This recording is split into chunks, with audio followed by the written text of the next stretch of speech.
basically was at the MMAR, MMPR transition from the AMPCR, so I got to witness all the grandfather growers that were a part of this industry and got to know a lot of like heavy hitters, you know.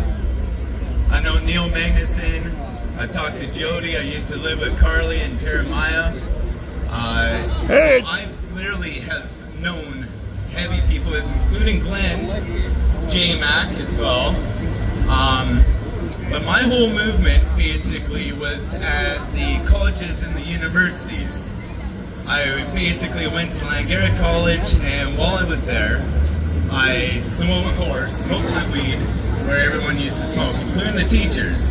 And I refused to leave, and security kept pushing on me and pushing on me and pushing on me. And I kept fighting for my right? It came so bad that I ended up actually talking to Neil and Tracy, who got me in touch with a student out in Alberta that could smoke a volcano in classes, right? Like, imagine that crinkling going on during the test, but she needed it. It's her right, but she fought for that right.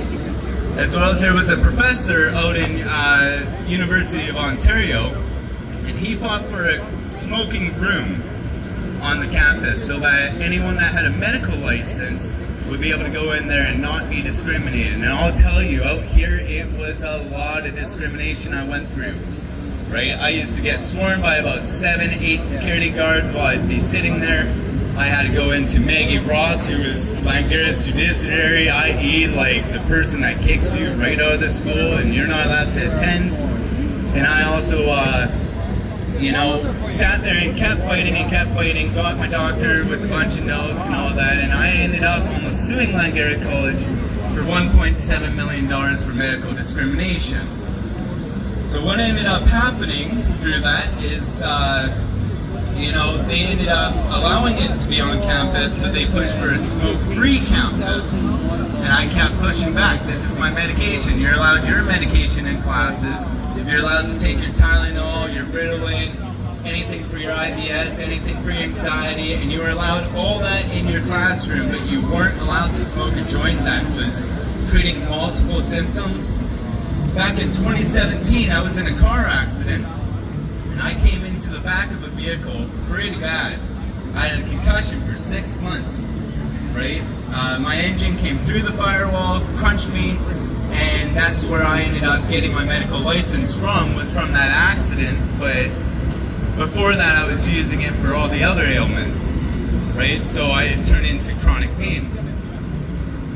School went smoke-free, and I had to keep on pushing. And Neil, at the time, I was talking with him, and we ended up basically setting up a time that we were going to start rallying at Langara if he wouldn't make a change. Victoria used to smoke at 420, or University of Victoria. 420 every day, they'd meet up in the fields and they'd smoke their joints. And we were basically talking about doing something like that at Langara. Langara almost kicked me out for starting a riot over me discussing what was going to happen if we don't make a change in a movement for medical users to be on campus, right? So once again, we got into lawyer talk and, really pushed, and by the end of it, they ended up grandfathering medical rights to all students. Anyone that could prove with a Medical Health Canada paperwork, right, like they could prove it, they were allowed their medication on the grounds, no more discrimination, no more getting kicked off, no more going into class or having a professor give you troubles if you were a medical patient.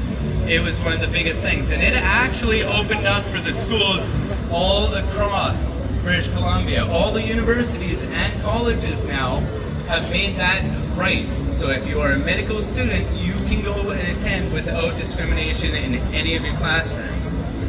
So, you don't need to be the biggest person to make a change.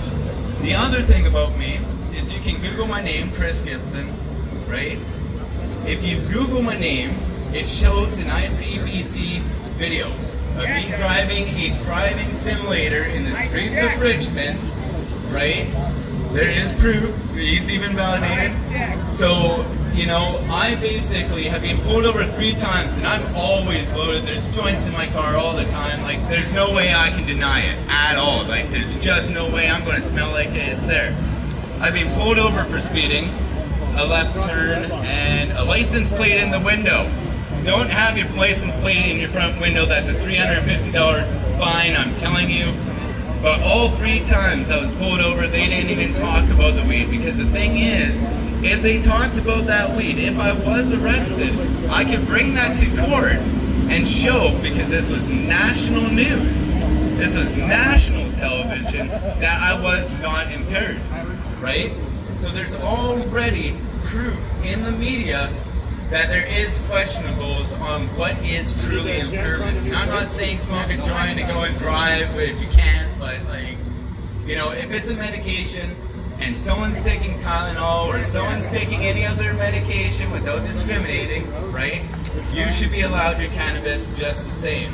So when it comes to medical rights in the legal systems, right, legalization monopolized all the legal dispensaries that we used to be able to go to. Tilray, Aurora, North Star, all those places that we used to be able to buy our product medically have shut down and transitioned into these government stores. So they have monopolized even the medical systems. Where now, once again, if you're medical, you are put into the pool of all the recreationals, right? And that makes it very hard to be able to survive as a medical patient. Because we paid taxes and we used to get our taxes back. If we bought growing equipment, we used to get all that tax money back. But because of legalization, the medical community is screwed on that, right? So, going forward in the future, I think that medical systems should be able to go back online and not be shut down for cybercrime or being under investigation, or there really shouldn't be a monopoly when it comes to the cannabis community. Because there's different growers, there's different ways, and we wouldn't have been as far as we are in our cannabis, in the strength as we are, without all these different growers being able to put their input in. So for license Canada, BC, or whatever the marijuana community is that holds the monopoly, they should allow the medical growers to get back up, get their grows going, and actually be a part of the new trend. Because there are people that can't survive off of 10 milligrams of gummies and think that 10 milligrams is going to work. There are people that need 50, there are people that need 100 milligrams at a time. So that's a dosage that needs to be increased as medical users need stronger access to their gummies, ultimately. So yeah, I'm going to pass you off. It's been a pleasure, and I hope that you guys all make a change, because it doesn't take very much to make that change.